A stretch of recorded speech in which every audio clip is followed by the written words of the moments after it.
નમસ્કાર, આપ જોઈ રહ્યા છો અરવલ્લી સમાચાર અને બુલેટિન સાથે હું છું માસૂમ। સમાચારોની શરૂઆત કરીએ હેડલાઇન્સથી।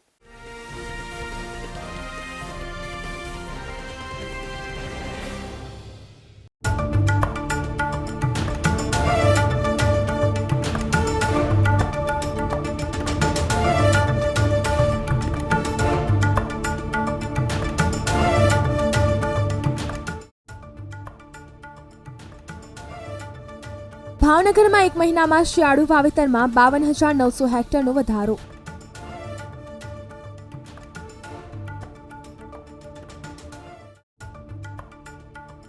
વિદેશી પક્ષીઓનો ગુજરાતમાં કલરવ। થોડ પક્ષી અભયારણ્યમાં રશિયા, ચીન તેમજ એશિયાઈ પક્ષીઓ આવી પહોંચ્યા। 35,000 પક્ષીઓનો મેળાવડો।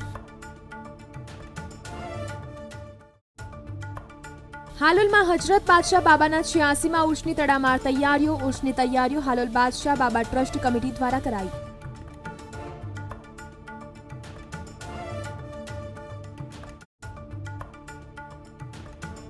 શક્કરિયાની જીવામૃત પ્રાકૃતિક ખેતીથી વર્ષે 5 લાખની આવક મેળવતો પોપટપુરાનો ખેડૂત રમેશભાઈને 2 વર્ષથી પ્રાકૃતિક ખેતીની ઉત્પાદન અને આવકમાં થયો વધારો। આણંદ જિલ્લામાં ગત વર્ષની સરખામણીમાં શિયાળુ વાવેતરમાં 3,000 હેક્ટરનો વધારો। ઠંડીના પગલે ઘઉં, બટાટા, ચણા, રાઈના પાકને ફાયદો થવાની આશા।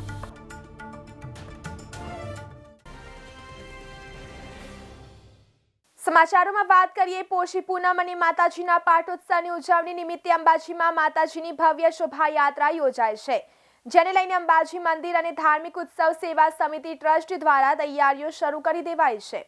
તારીખ 5 અને 6 જાન્યુઆરી અંબાજી મંદિરમાં સાંસ્કૃતિક કાર્યક્રમ અને માતાજીના પાટોત્સવની ઉજવણીને લઈ અંબાજીમાં ભવ્ય શોભાયાત્રા યોજાનાર છે, જેમાં મોટી સંખ્યામાં માઈ ભક્તો આ શોભાયાત્રામાં જોડાશે, જેને લઈને ધાર્મિક ઉત્સવ સેવા સમિતિ ટ્રસ્ટ દ્વારા એક મીટિંગનું આયોજન કરવામાં આવ્યું હતું। આ મીટિંગમાં આવનાર 6 જાન્યુઆરીના દિવસે માતાજીના પાટોત્સવ નિમિત્તે ભવ્ય શોભાયાત્રા અને મંદિરમાં યોજાનાર સાંસ્કૃતિક કાર્યક્રમને લઈ ચર્ચા વિચારણા કરવામાં આવી હતી। વર્ષોથી ચાલતી માં જગતજનની અંબાના પાટોત્સવની ઉજવણી ધૂમધામથી મનાવવામાં આવતી હોય છે, ત્યારે કોરોના કાળમાં 2 વર્ષ માતાજીના પાટોત્સવની ઉજવણી કોરોના ગાઈડલાઇન્સના લીધે યોજાઈ ન હતી, તો આ વર્ષે આવનાર 6 જાન્યુઆરીના રોજ માતાજીનો પાટોત્સવ યોજાવા જઈ રહ્યો છે, જેને લઈને અંબાજી મંદિર દેવસ્થાન ટ્રસ્ટ અને ધાર્મિક ઉત્સવ સેવા સમિતિ ટ્રસ્ટ દ્વારા તૈયારીઓ શરૂ કરી દેવાઈ છે। નવસારી જિલ્લામાં ખેતી પાકમાં ખાતર છાંટવા ડ્રોન ટેકનોલોજીનો ઉપયોગ શરૂ થઈ ગયો છે। 3 દિવસોમાં તેમજ એકરમાં છંટકાવ પણ શરૂ કરવામાં આવ્યો છે। આપણે ત્યાં લગ્નમાં યા અન્ય ફોટો વિડીયો શૂટિંગ માટે ડ્રોન ટેકનોલોજીનો ઉપયોગ થતો હતો, પરંતુ ખેતીમાં પણ શરૂ થયો હતો। તેમજ પ્રથમવાર નવસારી જિલ્લામાં પાકમાં દવા ખાતર છાંટવા ડ્રોનનો ઉપયોગ શરૂ કરવા સરકાર આગળ આવી છે। તો દિવસથી ચીખલી તાલુકાના વાંજના, ટાંકલ, બારોલિયા વગેરે ગામમાં ડ્રોનની નેનો યુરિયા છાંટવામાં આવી રહ્યું છે। 3 દિવસોમાં 60 એકરમાં પાકમાં છંટકાવ તો થયો, પરંતુ હાલ સુધીમાં 300 એકરમાં છંટકાવ કરાવવા 80 જેટલા ખેડૂતોએ તૈયારી પણ બતાવી છે। મળતી વિગતો અનુસાર સરકારે પાયલોટ પ્રોજેક્ટ નેનો યુરિયા ખાતર છાંટવા માટે હાલ પ્રથમ કર્યો છે, અને તેમજ 1 યા 2 પાક માટે નહીં, પરંતુ ખેતીવાડી અને બાગાયતના મોટા ભાગના પાકો માટે ભલામણ કરવામાં આવી છે। તો ગત વર્ષે મહારાષ્ટ્રથી ડ્રોન દ્વારા એકરે 900 રૂપિયા આપી પાકમાં છંટકાવ કરાવ્યો હતો। ચાલુ સાલ સરકારે સબસિડી આપી છે, તે જોતા ખૂબ સસ્તું પડ્યું છે। હાલ તો શેરડીમાં છંટકાવ કરાવ્યો, પરંતુ કલમમાં પણ કરવા માંગે છીએ તેવું સાગરભાઈ પટેલ ખેડૂતે જણાવ્યું હતું। સમાચારોમાં બીજી તરફ વાત કરીએ તો સુરેન્દ્રનગર જિલ્લામાં દિવાળી બાદ જ રવિ પાકનું વાવેતર ખેડૂતો કરતા થઈ ગયા હતા। ધીમે ધીમે થયેલા આ વાવેતરમાં હાલની સ્થિતિએ જિલ્લામાં 1,95,397 હેક્ટરમાં વિવિધ રવિ પાકોનું ખેડૂતોએ વાવેતર શરૂ કરી દીધું છે। જો કે ગત વર્ષની સરખામણીએ આ સ્થિતિએ કરીએ તો વાવેતરમાં નોંધપાત્ર ઘટાડો જોવા મળી રહ્યો છે। ગત વર્ષના 2,31,777 હેક્ટરની સામે આ વર્ષે હજુ 1,95,397 હેક્ટરમાં જ વાવેતર થતા વાવેતરમાં 36,380 હેક્ટરમાં ઘટાડો જોવા મળે છે। શિયાળુ પાક માટે જરૂરી પાણી મળશે કે કેમ તેની દ્વિધામાં ખેડૂતોએ વાવેતર ઓછું કર્યું હોવાનું હાલ માનવામાં આવી રહ્યું છે। સુરેન્દ્રનગર જિલ્લાના ખેડૂતો છેલ્લા થોડા સમયથી આધુનિક ખેતી તરફ વળ્યા છે. વર્ષો પહેલા ઝાલાવાડમાં શિયાળાના સમયે જીરુંનું વિપુલ પ્રમાણમાં વાવેતર થતું હતું. ચોમાસામાં જેમ કપાસનું વાવેતર વધુ થાય અને જિલ્લો સમગ્ર રાજ્યમાં કપાસના વાવેતરમાં અગ્રહરોળમાં રહેતો હતો, તેમ શિયાળામાં પણ ઝાલાવાડમાં જીરુંનું મોટા પાયે ખેડૂતો વાવેતર કરતા હતા. પરંતુ છેલ્લા અમુક વર્ષોથી આ ટ્રેન્ડ બદલાયો છે.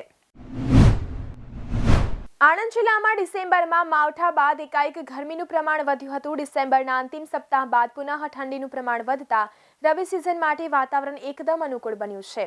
જિલ્લામાં તમાકુ સિવાય અંદાજે 1.05 હેક્ટરમાં ઘઉં સહિત અન્ય પાકોનું વાવેતર થયું છે. આ અંગે આણંદ જિલ્લા ખેતીવાડી વિભાગના જણાવ્યા અનુસાર આણંદ જિલ્લામાં સરેરાશ 3 વર્ષમાં 1.72 લાખ હેક્ટરમાં રવિ પાકનું વાવેતર થાય છે.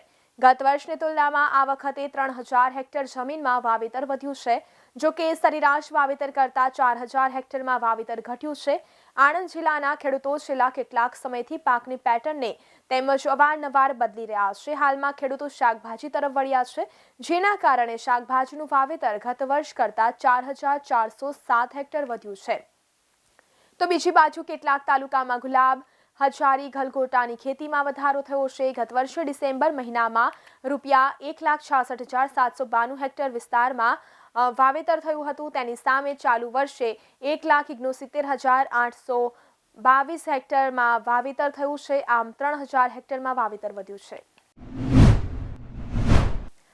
પોપટપુરાના ખેડૂત છેલ્લા 40 વર્ષથી મારી 10 વીઘા જમીનમાં શક્કરિયાની ખેતી કરું છું તેવું જણાવ્યું. આજથી 20 વર્ષ પહેલા સુધી મને વીઘા દીઠ 400 મણ શક્કરિયાનું ઉત્પાદન મળતું હતું, પરંતુ રાસાયણિક ખાતર દવાના ઉપયોગના કારણે મારી જમીનમાં ઉત્પાદન સતત ઘટીને વીઘે 100 મણ જેટલું થઈ ગયું હતું. તેવા સમયે 2 વર્ષ પહેલા મારા મિત્રની સલાહથી મેં ગાય આધારિત પ્રાકૃતિક ખેતી શરૂ કરી અને 2 વર્ષ દરમિયાન રાસાયણિક ખાતર અને દવાનો ઉપયોગ સંપૂર્ણ બંધ કરી માત્ર જીવામૃતનો ઉપયોગ કર્યો, જેના કારણે 2 વર્ષ પછી 400 મણ ઉત્પાદન મળતું થયું, તેમ પોપટપુરાના ખેડૂત રમેશભાઈ પટેલે જણાવ્યું હતું. સમયની સાથે શક્કરિયાના ભાવોમાં વધારો થયો છે તેમ જણાવતા રમેશભાઈ ઉમેરે છે કે ઉત્પાદનના ભાવ વધારાની સામે રાસાયણિક ખાતર, બિયારણ અને દવાના મોંઘા ખર્ચ પણ વધવા લાગ્યા. શરૂઆતમાં ઉત્પાદન વધ્યું, પરંતુ પછી સતત ઉત્પાદન ઘટવા લાગતા મારી ખેતીમાં આવકની સામે મને ખૂબ ઓછું વળતર મળતું હતું.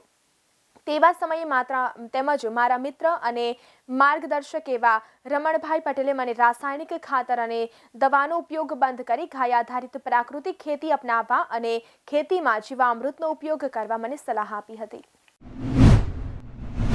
વડાલી શહેરમાં છેલ્લા 3 દિવસથી પાલિકાની નાક નીચે મંજૂરી વગર જ આનંદ મેળો ધમધમતા જાહેરનામાનો ભંગ થતા વડાલી પોલીસે માલિક વિરુદ્ધ ફરિયાદ નોંધીને કાર્યવાહી હાથ ધરી હતી.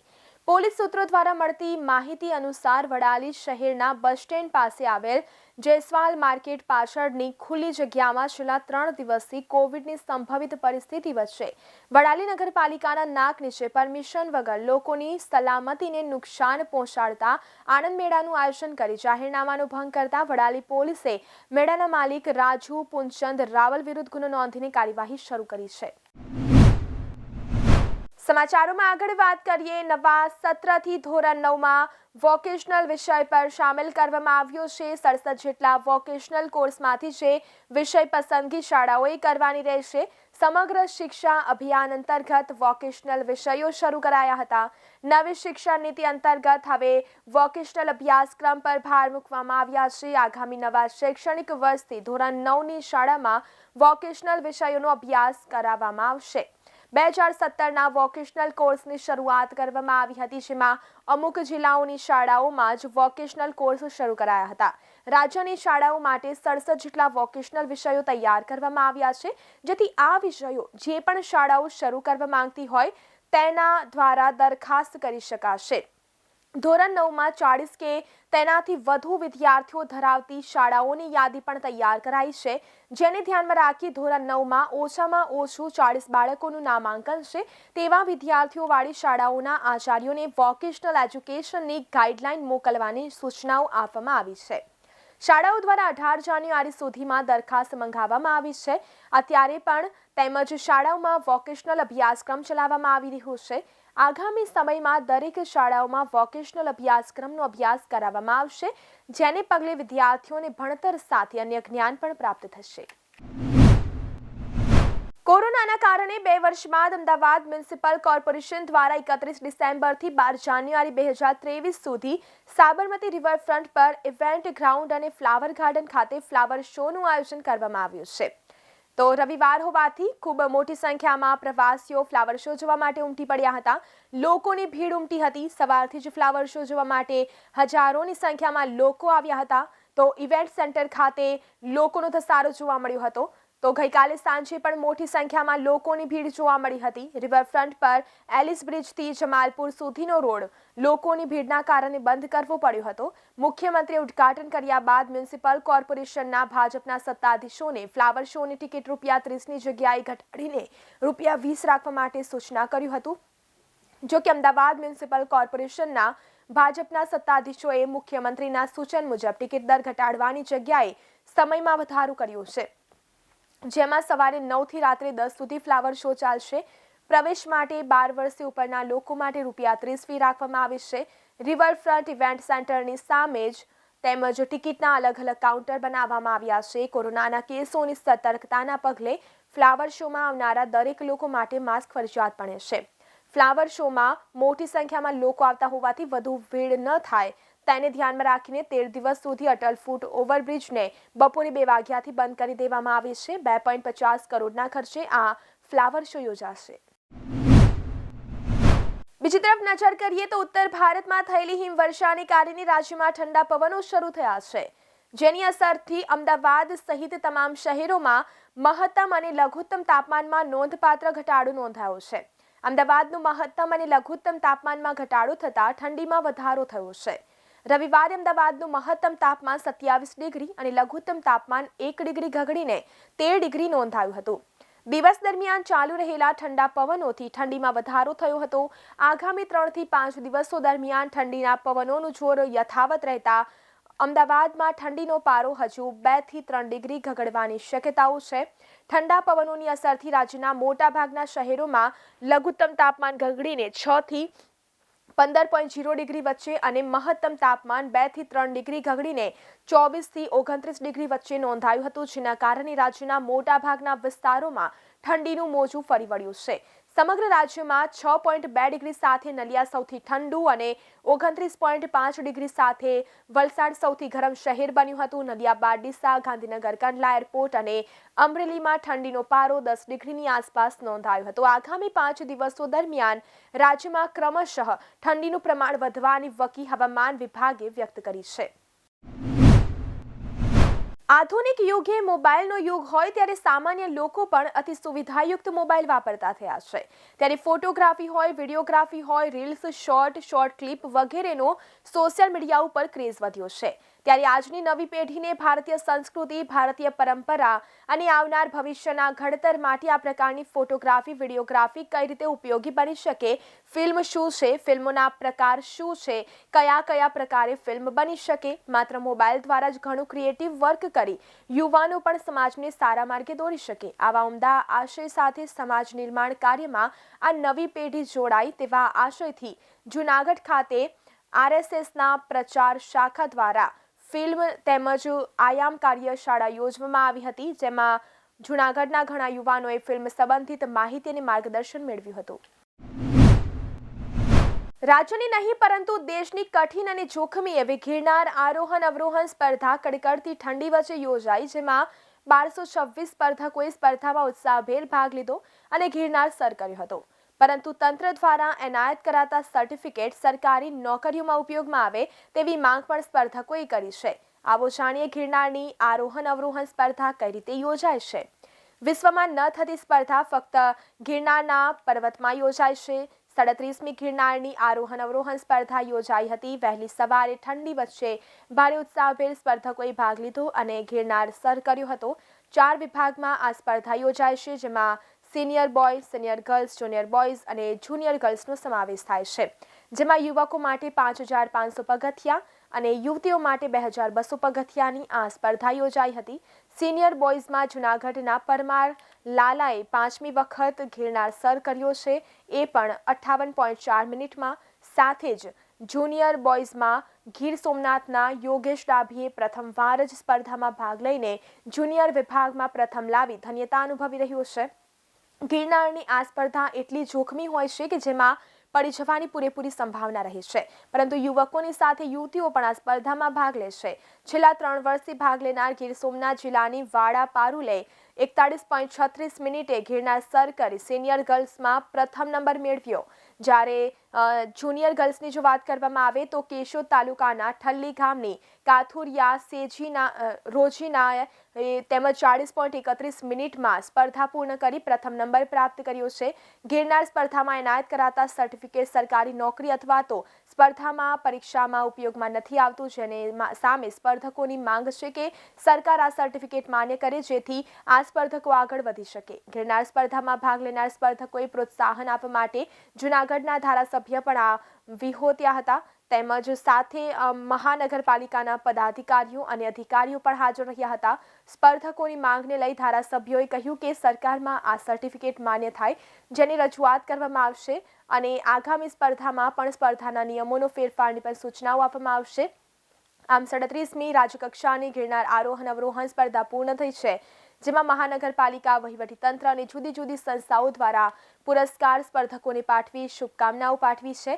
જ્યારે હવે નેશનલ લેવલની સ્પર્ધા માટે સ્પર્ધકોએ તૈયારી બતાવી છે. વડાલી તાલુકાના ધામડી ગામે ચાલતા અન્નક્ષેત્ર આશ્રમ ખાતે દર રવિવારે યોજાતા વડીલોના વૃંદાવન કાર્યક્રમને આગળ ધપાવવા અને વૃંદાવન કાર્યક્રમને યથાવત રાખવા એક અનોખી પહેલ જોવા મળી હતી. નવા વર્ષના પ્રથમ દિવસે 7 દિવસીય ભાગવત કથાનું આયોજન કરવામાં આવ્યું હતું. સાબરકાંઠા જિલ્લાના વડાલી તાલુકાના ધામડી ખાતે વર્ષોથી ચાલતા વડીલોના વૃંદાવન કાર્યક્રમ દર રવિવારે ઉજવવામાં આવે છે.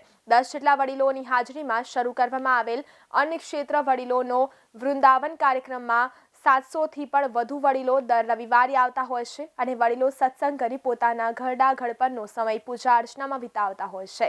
ત્યારે ધામડી ગામ ખાતે ચાલતા અન્નક્ષેત્ર આશ્રમ વડીલોના વૃંદાવન કાર્યક્રમ થકી નવા વર્ષના પ્રથમ દિવસે તેમજ 7 દિવસ સુધી ગામમાં ભાગવત કથાનું આયોજન કરવામાં આવ્યું છે. ત્યારે કથામાં આવનાર દાનને એકત્રિત કરી વર્ષોથી ચાલતા અન્નક્ષેત્ર આશ્રમ વડીલોના વૃંદાવન કાર્યક્રમમાં આપવાનું નક્કી કરાયું છે. ત્યારે કથાના પ્રથમ દિવસે ડીજેના અને બગી સાથે ગામમાં પોથી અને કળશ યાત્રા નીકળી હતી. ત્યારે યાત્રામાં માથે કળશ મૂકી તેમજ સાફા બાંધીને મોટી સંખ્યામાં મહિલાઓ જોડાઈ હતી અને આ શોભાયાત્રા ધામડી ગામમાં ફળી હતી, જેમાં પુરુષોએ પણ યાત્રામાં જોડાઈ આખા ગામનું વાતાવરણ ભક્તિમય બનાવ્યું હતું. ત્યારે કથાના પ્રથમ દિવસથી અંતિમ દિવસ સુધી કથામાં આવતા ભક્તો માટે ખાસ પ્રસાદનું આયોજન કરવામાં આવ્યું છે. ત્યારે કથાના યજમાન જયંતિભાઈ પટેલે વડાલી તાલુકા અને શહેર સહિતના ભક્તોને મોટી સંખ્યામાં કથાનો લાભ લેવા આમંત્રણ પણ પાઠવ્યું હતું. આ સાથે ગુજરાત રાજ્યના મુખ્યમંત્રી ભૂપેન્દ્રભાઈ પટેલ અને કેન્દ્રીય મંત્રી પુરુષોત્તમ રૂપાલા સહિતના નેતાઓ આગેવાનો પણ ભાગવત કથાનો લાભ લેશે તેમ જણાવ્યું હતું. સિનિયર સિટીઝનો 60 વર્ષથી ઉપરના આપણે દર રવિવારે અહીંયા ભેગા કરી સત્સંગ કરીએ. સત્સંગ કર્યા પછી એમને ભાવતું ભોજન આપી અને એમને આપણે છૂટા પડીએ એવું અમે છેલ્લા 60 રવિવારથી કરી રહ્યા છીએ. અને પહેલાં શરૂઆત કરી ત્યારે 10 વડીલોથી કરી હતી. આજે 600થી 700 વડીલો દર રવિવારે આવે છે અને એમના જ્યારે વડીલો ભેગા થાય છે ત્યારે એમનું ફીસ રિંગ જોઈએ ત્યારે એકબીજાને મળતા હોય અને જે દિવાળીનો આનંદ હોય એવો આનંદ લાગે છે. તો સમાચારોમાં અત્યારે બસ આટલું જ. નમસ્કાર.